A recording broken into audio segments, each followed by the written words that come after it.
Yep.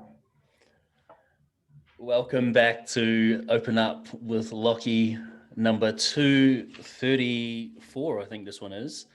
And this is with a friend of mine that I met on Clubhouse randomly, just, happened to be in the same room a few of the times and got to chatting and actually struck up a friendship to the point where I feel like you're my sister. I know we've spoken about that on messages, but it's like this really interesting dynamic and depth that I guess has come from being super, super fucking vulnerable to both of us in some of those rooms and like connecting initially on that level without having met, without having seen each other like on a video call.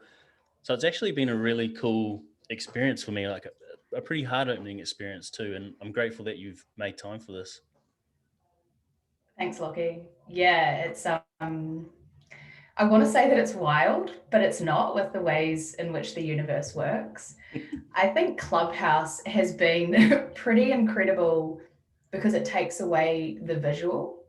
Like Instagram, people can feel threatened by how other people look or how they present themselves or what they wear or, all of this stuff. And in Clubhouse, it almost just invites us to have a conversation incognito.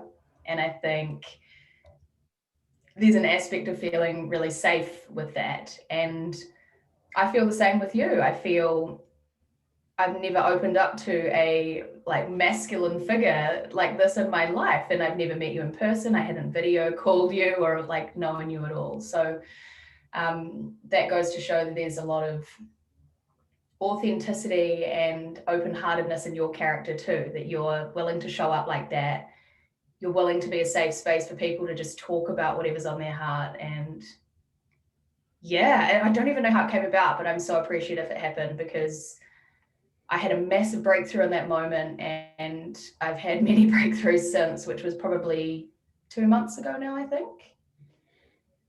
Yeah, fucking hell, that's gone quick.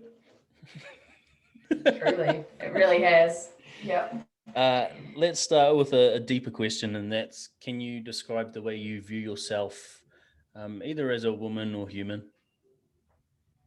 Yeah, how do I view myself? Shit, that is a deep question. Um, I suppose there's the how I view, how I believe others view me, and then how I really view myself, and the conundrum between the two. So, how others view me, I think a lot of the time in my life has been the strong one, the helper, the rescuer, as we've talked about in that Karpman drama triangle. The one that is relentlessly in pursuit of what she wants and will stop at no obstacle to go and get it. What I have thought of myself has been up and down and all over the place my entire life, and I think that's been the greatest lesson in this path, is that who I believe I am in one moment is not necessarily who I am or where I'm going. So I've had the lowest of low in regards to self-worth, like feeling like I'm not worthy of love, or feeling like I'm not worthy of a intimate relationship with someone that loves me mutually. I've had many moments where I've felt that I dislike my body. I dislike how I've treated people, or I dislike how people treat me. But then I've had moments, and many of these moments since I had an awakening, where I do truly believe I'm unstoppable. I do truly believe I'm here to serve people and help raise the consciousness of this planet. I do believe that I am intelligent and I have so much to offer, and I really just want to communicate and connect with people that are wanting to do the same. So that's a really long-winded answer to your question. No, that's cool though. That's probably the most that's the most different answer that I've heard so far, and I'll probably asked that question maybe 100 times to people. So, like, no one's ever come at it from the two differing perspectives, which is cool. because Yeah. like the way you believe people perceives you ultimately impacts the way that you show up and perceive yourself, right? Yeah. Yeah. Yes. And I also feel like sometimes there's no room for me to be a failure, or there's no room for me to rest, because people have this perception of me that I've created around being strong, being the hero, and always being the rescuer in my family and all of that kind of stuff. But I'm learning more and more that the magic that happens in my life is through authentic connection with people, being in nature, appreciating good conversation, and how to actually transform the world and transform trauma into your power. I love that. Just let me write that down. Transform trauma into your power. So if I'm looking down, I'm not ignoring you, I'm writing notes. It's all right. Do you want to give us all context around, or an insight into, what your upbringing was like? And you spoke into being the rescuer in your family as well. Be interesting to hear about that, especially, I guess, considering how people perceive you at the moment, like with that still being Yeah. relevant. Yeah. So, for context, in my career, I'm a life coach. So, life coach transitioning to entrepreneur, but will always be a life coach at heart, because coaching is a life force for me. It's just, it brings me so much joy to watch people transform. But ultimately, growing up, I was the firstborn child. I came from a working class family in New Zealand, and both my parents were extremely hard workers. Like, work ethic in my family trumped everything. It was like, you never call in sick, you never show up late, you are always early, you're always basically available to whoever you work for, and you do your best. And that's what I grew up with. So then I kind of threw myself, and my brother as well, we threw ourselves into sports. We threw ourselves into achieving. We threw ourselves into perfectionism, which I didn't know at the time. My dad was extremely hard on himself. So he was the most critical person of himself. And then obviously that translates to others too, right? And I watched him, and I really looked at him like a role model. And so I would just smash golf balls from daylight till dark from the age of like 13 to 17. And I'd play 36 holes of golf every weekend. And I would swim like kilometers and kilometers every week. And I would play netball, and I would shoot hoops until it was dark. And I would study, and I would do my creative projects. And I was just obsessed with being the best and doing well, because I thought that that's what I needed to do in order to be loved, or in order for my dad to see me. Because dad was always doing projects. He was always like renovating houses or building houses or getting ahead, right?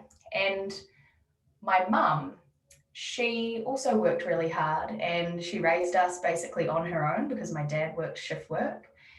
And I suppose now I don't really like talking about them in a bad light, because my upbringing is my power now. Whereas it used to be, oh, I'm the victim of my upbringing and this all sucks, and I wish that this was different.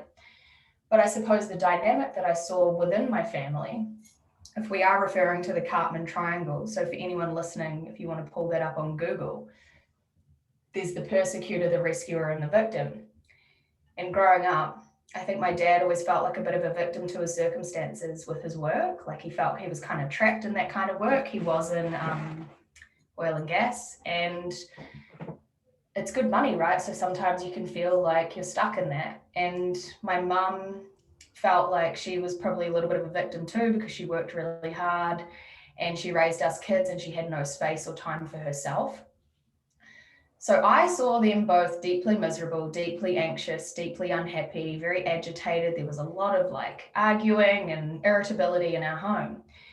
And so what did I want to do as a child? Well, I wanted to rescue them from their pain. I wanted us to be happy. I wanted us to be a family. I wanted us to be at peace with one another. And I adopted that mentality in the drama triangle of being that rescuer. And that gave my parents the opportunity to either be the victim or the persecutor. And so my dad adopted the persecutor most of the time, and my mum adopted the victim. Now, that's quite okay basing it off the triangle lens, but my upbringing for the most part was quite stressful. I think I felt a lot of pressure, and I would look at my friends and I'd look at my peers, and I would wonder if, like, how they were having so much fun, how they were so present, how they were so carefree, how they didn't worry about things. And I just felt like I was in a constant worry of either not achieving, not looking a certain way, not being a certain way, right?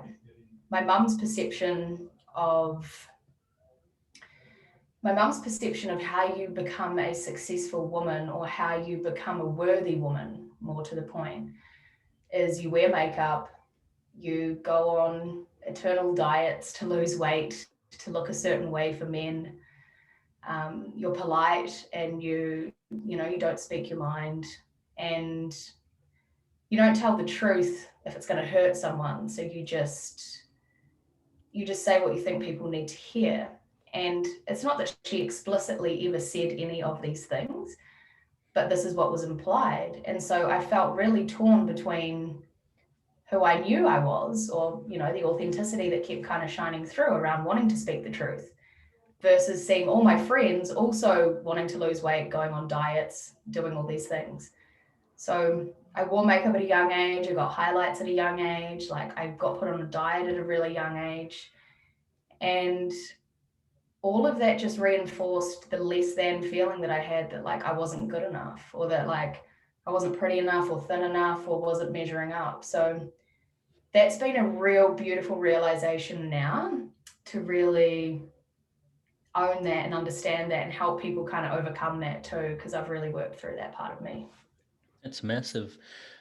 When you speak about being this person or this kid who needed to be relentless, and obviously like, you're still perceived by some to be that person now, you needed to be relentless in trying to be the best at whatever it was that you were doing, to feel like you had some love or appreciation from your dad. Were you ever able to celebrate yourself, like knowing that your dad was hypercritical? Were you ever able to celebrate how well you'd done? No. And I'm just learning how to do that now, because I feel like the needle always kept getting shifted. And I remember when I was in a bunker, like a sand bunker, in a tournament on the 12th hole at my home golf course. And there were all these people around me watching. And there was some, scratch golfers, +2 golfers. Some of these women were incredible. And I remember being in this bunker, and I remember it taking me like 7 or 8 tries to get out. Like, I melted. I just totally melted. And I think in that moment, now reflecting back, I realized how that pursuit was just so thankless. And it made me resent golf, right? It was never anything to do with golf. It was, very much underlying from golf, but it really made me resent that the more you try and the harder you go, the harder it is. Whereas the more you surrender and the more you allow and the more you accept, the easier it gets. So I feel like we damn our own situations by trying so fucking hard. Wow, that's pretty powerful, and that's actually a really good analogy, being in that bunker, and the harder you try, the harder it becomes. Like in being Ironically, in it's a bunker. quicksand. It truly is. It's like, I don't know if there are any golfers that are actually listening, but like, you've got like a 60-degree, 62 in a bunker, and it's that perfect amount of sand and swoosh under the ball to actually get the backspin onto the green, and it either backspins into the bunker or you bone it straight through the green. So yeah, it's like that perfect balance, and you can't have that balance when you're trying too hard. Any rounds of golf I ever had, I wasn't thinking about, I must shoot this score, I must do this thing. It was like, I'm going to relax. I'm going to allow myself to just play the fucking game. And every time I did that, I would have a great game.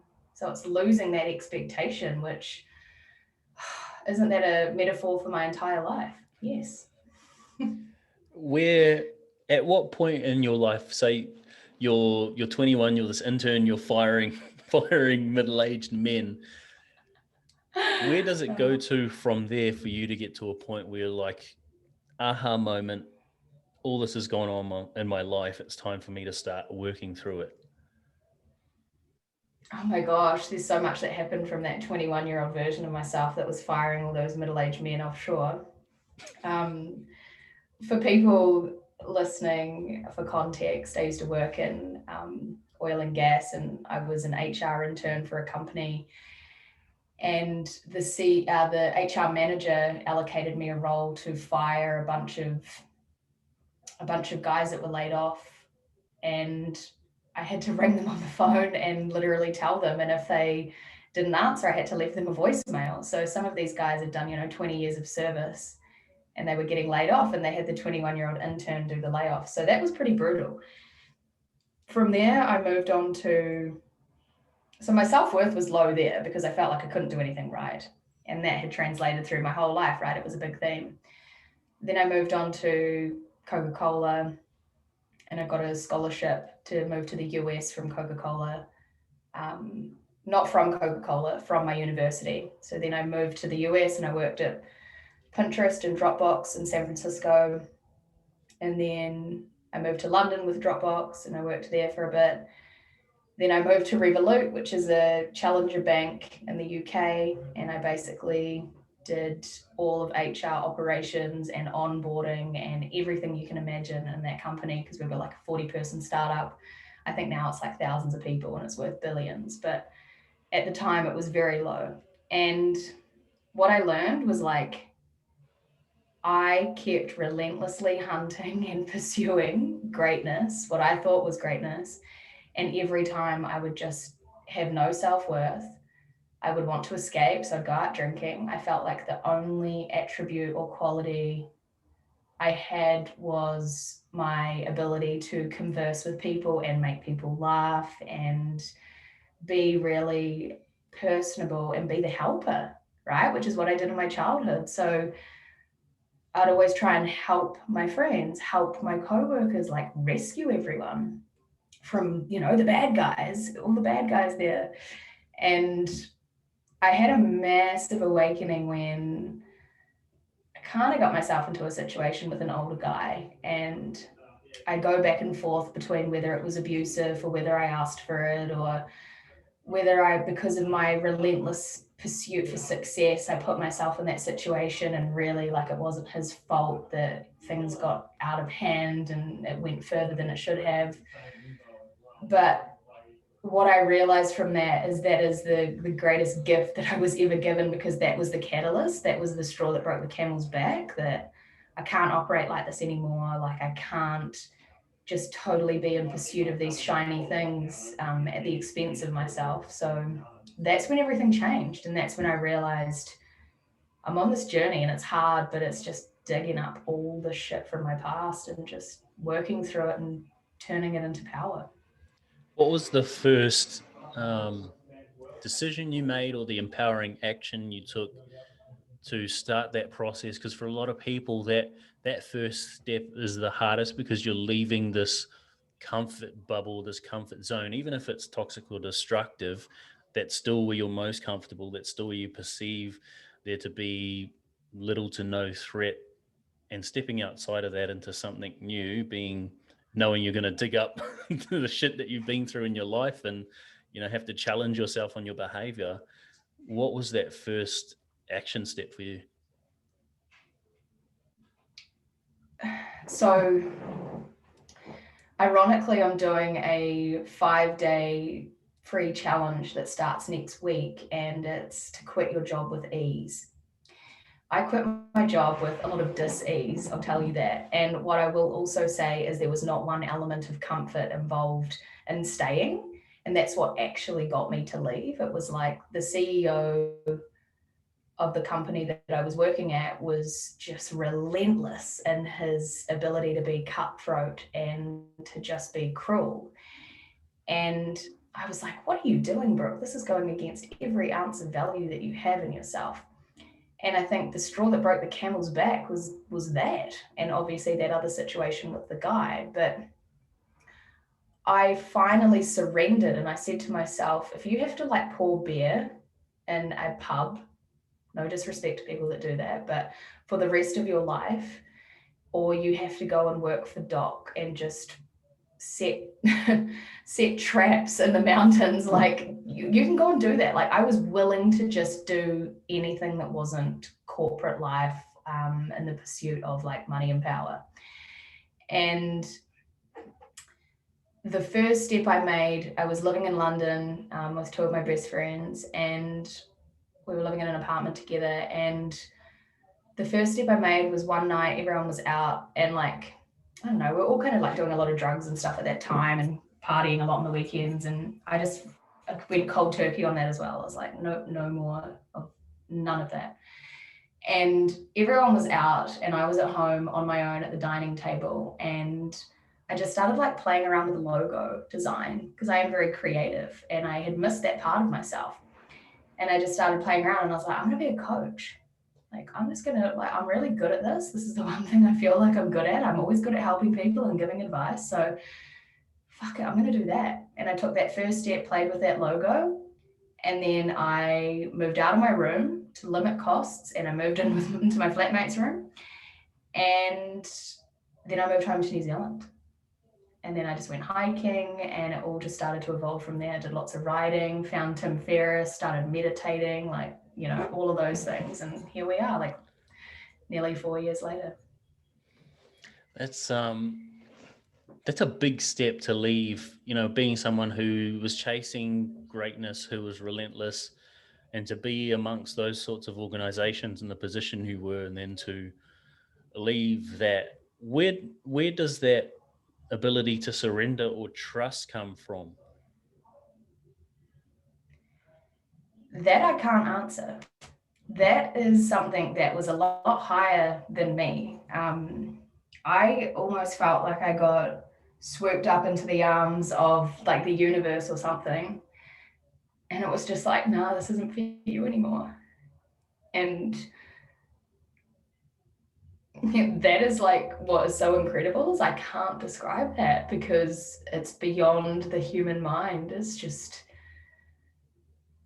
yeah, I just went with it. It's almost like my choice. It wasn't actually my choice to take this path, you know, because like my choice would have been to keep pursuing moving to another startup and go with that startup. And it's like I would have faced the same archetypes over and over again until I faced my shit, but didn't know that at the time, did I? So yes, I didn't choose this. Like there was a greater power and it really presented itself to me in those times, and it scared the fuck out of me. Crazy dreams, nightmares, like night terrors, awake all night, like just truly meeting myself at the depths of my psyche. I love that. Was there ever a process where you had to work through the transition of identity from like corporate Brooke to coach Brooke? Oh my God, yes. And I reflect back and look back at some like videos and stuff I did at the start, and I'm like, who is that person? Like just so inhumane and obsessed with what people think and assertive and just yuck. No humility. So yes, it was a massive transition, but took time.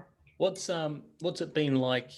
Obviously, being super relentless and striving to attain greatness.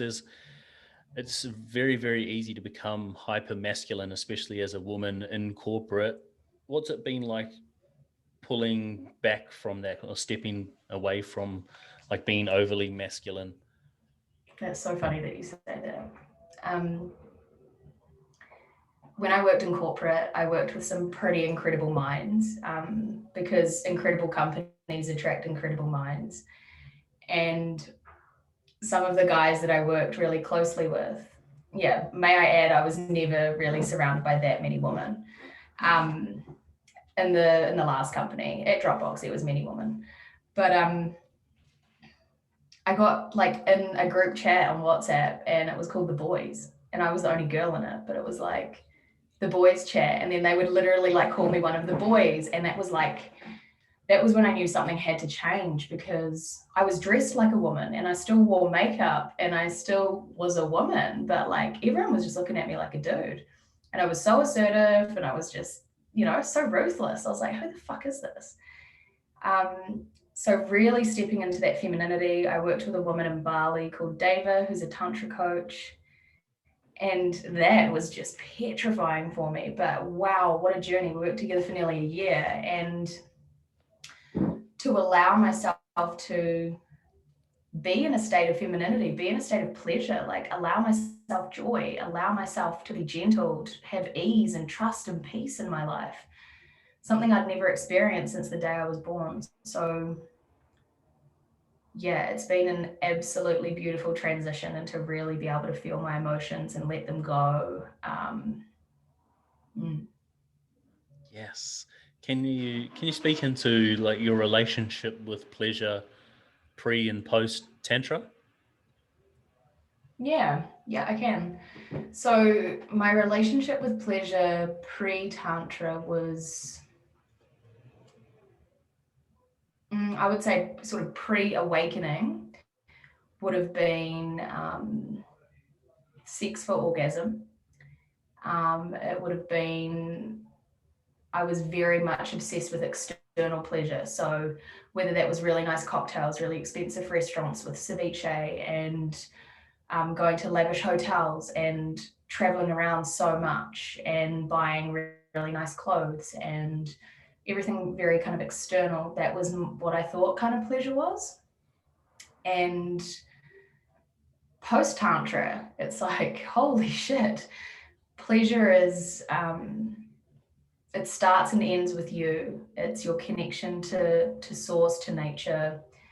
It's your connection to like your body, your internal system, the fact that I have a vagina, the whole concept of that, like the fact that it's not just this external thing that's part of my physical body. It's like I'm a creator as a woman, which has been a huge realization. And really realizing that pleasure is what creates the best things in the world. And scarcity and fear is what has tipped everything off balance. So if more of us lived from a place of pleasure, and this is like Tantra is not just like having orgasms, being multi-orgasmic, having heaps of sex. It's like really allowing yourself to trust that the way that you've perceived things for so long is simply not true. And knowing and believing that, hey, you doing is not actually getting you further towards the truth, which is actually what we're all after. What the fuck is this? Why are we here? And how do we actually love more? I love that. And I guess I asked that because for a lot of us, especially before we like delve into self pleasure from that tantric perspective, it's mostly what we perceive to be pleasure, but it's really just a coping mechanism or a way to avoid particular emotional states or feeling. Mm, mm-hmm, mm-hmm. So I for a work lot with a of lot dudes, of it's porn. men. Yeah, there you go. I was just about to say, I work with quite a few men that watch a lot of porn and have porn addictions. And it's really interesting how they've chosen me as their coach. I'm a woman, I don't have a penis, but hey, we've gone You're one of the a boys. very long way with it. One of the boys, maybe I do have a penis. Good God, I don't. No disrespect to anyone else out there. Let's not even go down that road. Sorry, what was the question? I think we're just talking about guys using porn. Rabbit hole. Total rabbit hole. Okay, so using porn, let's actually speak into like addiction, right? And escapism, because that's what it is. It doesn't matter if it's porn or food or collecting fucking porcelain dolls, like whatever your weird obsession is, like everyone has one, and it can be, it can spiral into addiction. My favorite work around addiction is Gabor Mate. I don't know if you've heard of him, but yeah, he wrote the book Scattered Minds in the Realm of Hungry Ghosts. And he talks a lot about the correlation between ADD and addiction, ADHD and addiction, and not being properly emotionally nurtured by the mother or the father growing up, and most folks that have a porn addiction or have an eating disorder or hit the bottle too much or whatever it may be, you'll probably find within your family, and if you look at both of your parents, they've got some form of addiction. Could be an addiction to cleaning, could be an addiction to smoking, could be an addiction to scrolling on social media. Like there will be something that they're addicted to, which is kind of being passed down to you. And some of them are socially acceptable and some of them aren't. And that's what Gabor Mate speaks into a lot, is why I just fucking love him. He's a physician in the east side of Vancouver, which is where a lot of the homeless folks are, where, you know, they're shooting up all over the place. And what he's said is he's felt most at home in those areas, because what's the difference between him and a heroin addict living on the street? Well, his addiction is collecting records of Mozart and working as a doctor, delivering babies and being a hero in ED. And that person's addiction is shooting up heroin, which is costing them a lot of money and getting them into a lot of trouble, and they're winding up homeless. But when you strip that away, and when they were speaking human to human in, you know, a consultation, he said, I feel seen and heard and understood by these people because I am them. And his mother had to give him up when he was 6 weeks old because the Holocaust was happening and Hungary was invaded by the Nazis. And that was quite literally a situation that was beyond his control, but he wasn't able to get the appropriate emotional nurturing, which formed these addictions, which in turn his children became addicted. And yeah, so there's a real long story and I could go on about it forever, but ultimately it's not the porn that is your problem. You've really got to dig a lot deeper than that. Yeah, it's massive. I think, no, not I think. Porn for me has been one that's been to avoid boredom or stillness, because beneath boredom and stillness for me was a feeling of not being worthy. Yeah. And so, like, same for scrolling on the phone or working, Same. like working too Drinking, much. working, fucking talking too much to everyone and being important. What, seeing as we spoke into that, the work by Gabor Mate, what are some of the ones that come up for you that you've had to work through, or that have taken the most time to process and shift? Still working through them. Like, definitely haven't overcome them yet. But biggest one is my work is my worth. That's been huge. So I've spent most of my life sacrificing deep and meaningful relationships in one place because of my pursuit for power. That's huge. I say power because it's like that next job is a promise of self-worth. That next salary is a promise of self-worth. That next achievement is a promise of being worthy. How do you then pull that back so that you make it a goal that's attainable, so that you can celebrate it, and then from there look forward, instead of always shifting that goalpost? It's ironic because when COVID hit, I think like in moments of strife or in moments of uncertainty, we are presented with the reality of how we feel about things. And when I was in my apartment in Melbourne and it was very obvious on the news that like everyone's borders were closing and like we didn't really know what this was, my first instinct was like, I have to go home. Like I have to go and be with my family. Yet when everything's good and borders are open and flights can go in and out, like I am not near my family. I'm on the other side of the world, or I'm traveling, or I'm doing everything that is not what's truly on my heart and what's really important to me. So COVID taught me that. And now I'm back in Melbourne because I wanted to tie up loose ends here, but I ultimately see myself close to my family back in New Zealand. I don't see myself living in my hometown, but I see myself living in nature in New Zealand where the people I love are. And yeah, despite all the pain and suffering that we kind of go through as humans with our families and with all the dynamics and all the shame and blame and whatever it is that we experience, the reason that it's so painful is because there's so much love there. Oh, I love that. It's so beautiful. And thank you for being emotional on this. It takes a lot of Can't courage. help it, you pull it out of me. Yeah. You mentioned a few times an awakening. What is that? What happened? Yes. Have you had an awakening? I don't know if I have or not. Okay, you haven't then, I don't think, because you'd know if you had. It is like the ground moves beneath you and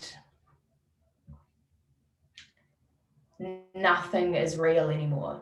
And it might have been the fact that I basically overdosed on MD when I was in London and lost my head.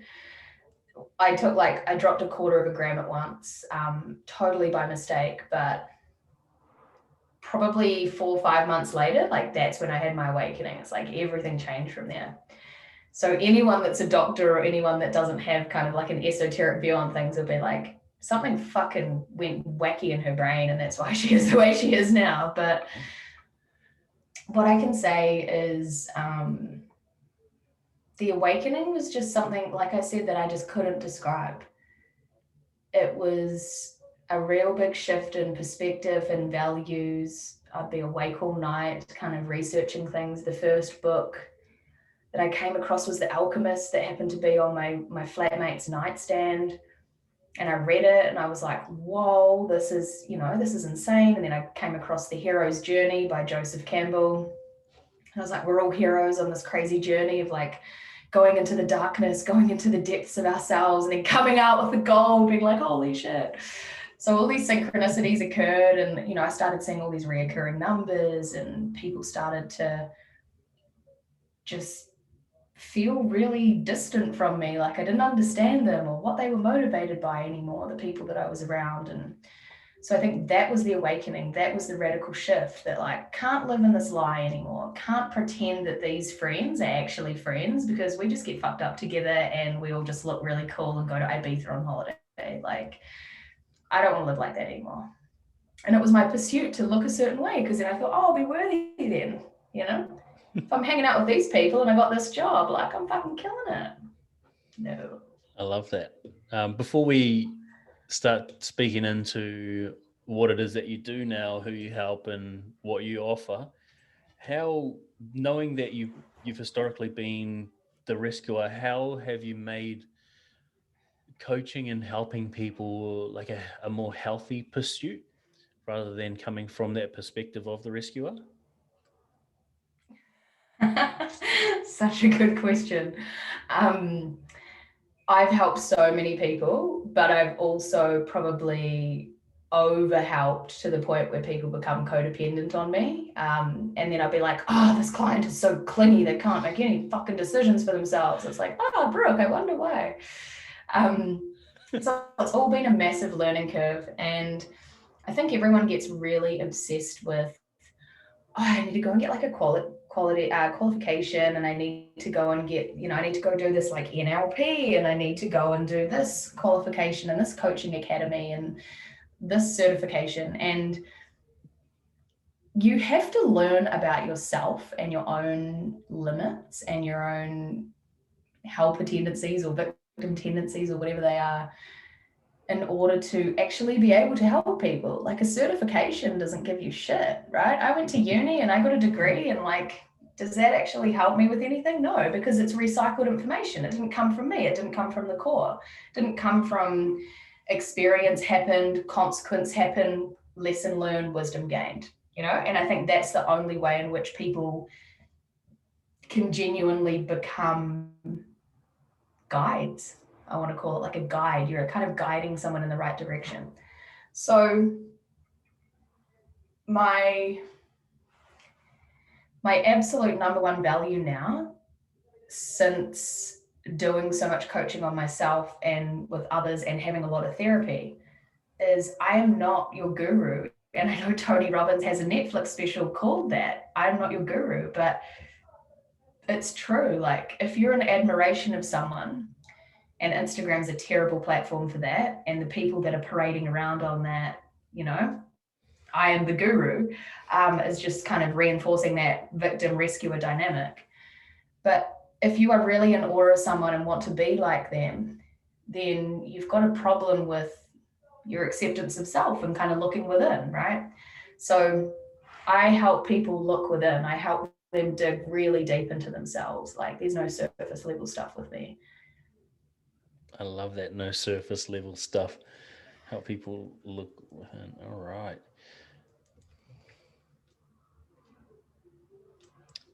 Okay, so last one, boundaries. What, knowing that what you've been through, what you're doing now, what are some of the boundaries that you've put in place? And it doesn't have to be what we've spoken about personally, but what are some of the boundaries you've put in place as a coach to look after yourself, as well as make sure that you're attracting the people who you align with best? Yeah, absolutely. So I don't know if this is really a boundary, but what I've found has been so healing for both myself and for clients and potential clients is my vulnerability. So really just being able to show up as authentic as I am in that moment really invites other people to show up as authentic as they are. And then that's where we get that depth, right? There's no surface level, because if I'm showing up as my raw, vulnerable self, and it's not like I'm, crying on the phone to all my clients, but I will certainly share stories that are on my heart and things that I know will be able to help them. And that invites them to go just as deep, if not deeper, because, like attracts like. We meet people where they're at. And a big boundary that I set majority was with my family. So not being the helper anymore. One of the prime examples was my mum had a bit of a narrative around how she sucks at technology and that Brooke is really intelligent and really smart and has worked in tech, therefore can come and save me from my technology woes. And one day I was working on a coach about this, right? And so this was almost like me putting my homework into practice. And my mum kind of showed up as like hey, can you help me? And I was like, of course I can help you. What do you want me to do? And she gave me the tech thing explained the tech thing that she wanted me to do. And I said, awesome, I'm going to show you how to do it, but I'm not going to do it for you. So I'm going to actually teach you how to do it. So it's like the whole teach a man to fish concept, right? Like I was just getting all of her meals and burning myself out. Whereas if I taught her how to fish and gave her a rod, she could feed herself. And she reacted in that moment like I could see her inner child, like really afraid and really like, don't leave me, like you've always helped me with this stuff, And that was a really solid boundary I set, that like, hey, I don't need to be the one always swooping in and saving. And I was put in that situation many times, and I also put myself in that situation. I no longer want to do that anymore. And that is obviously layered. So layer after layer, it strips back. And the same applies with clients. Someone messages me panicking on a weekend. It's like, well, of course, if they're panicking, I'm going to listen, but I'm not going to drop tools and, be at their beck and call. I'm going to literally give them a small nugget so they can go away and take responsibility for whatever's happening, but still feel supported. So not needing to be the hero, be the one that has all the answers, because really you are just the guide. Yep.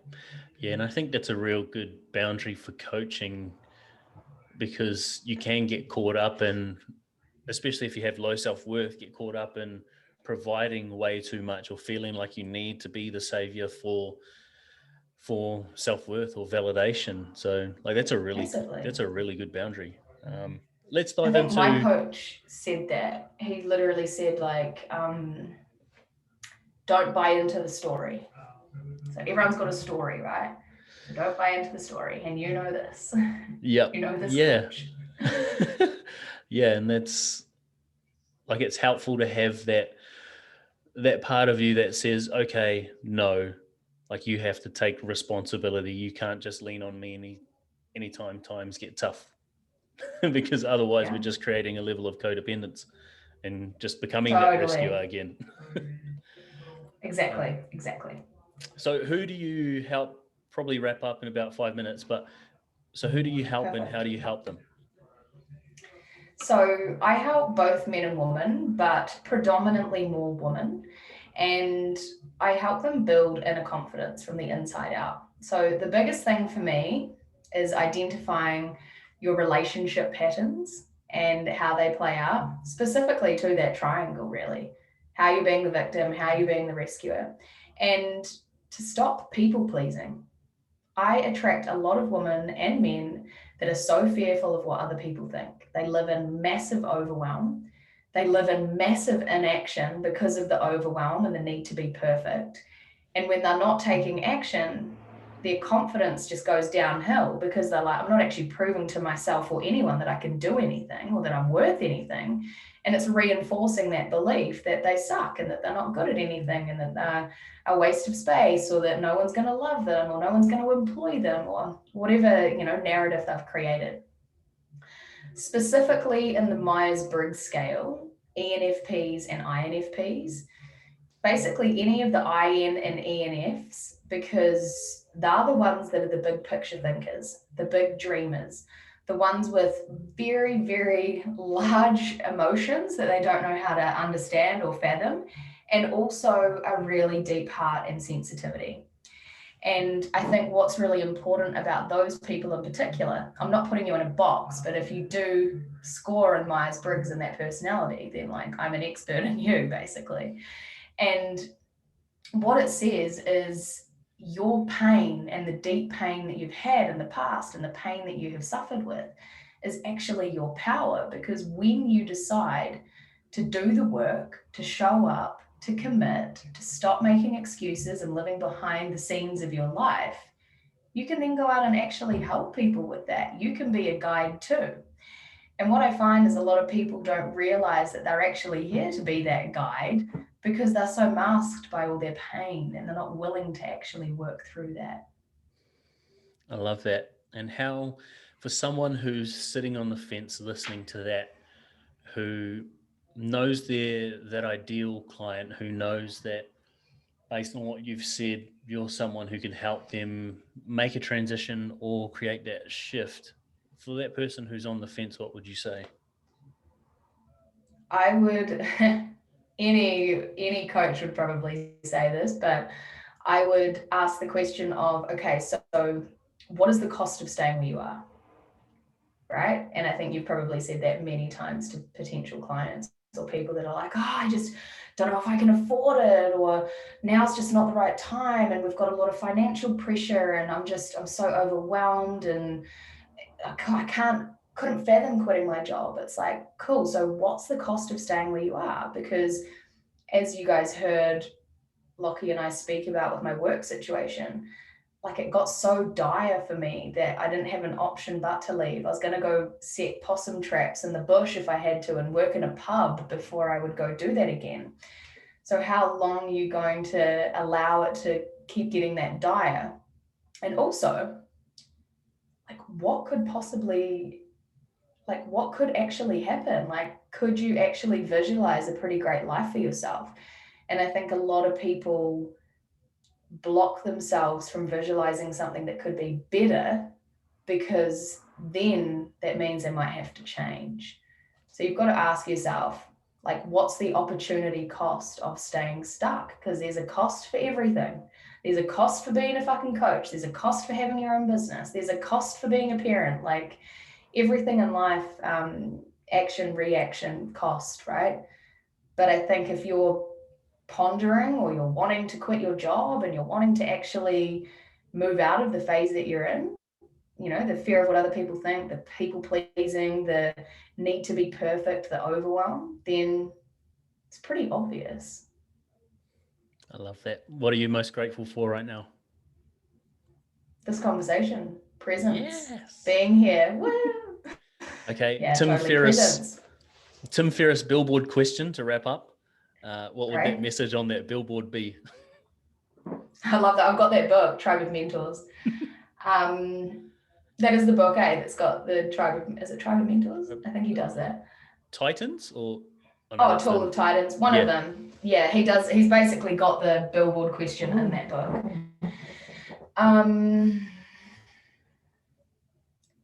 Get present, deal with your shit. I feel like that's so you too. I was expecting some like Oprah quote.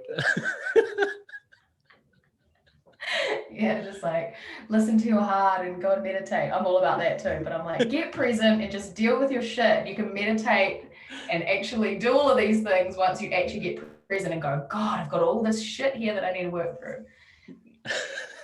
All right.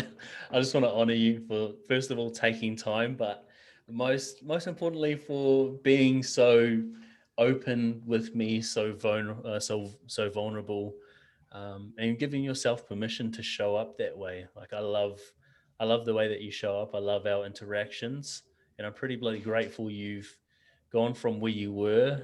You've gone from that corporate Brooke in that dire situation and turned a negative into a positive, and now you're helping people in this space while like I've gone from a boy to a still, girl. No. yay! Thank you so much. Thanks so much for having me, Lockie. Really appreciate it.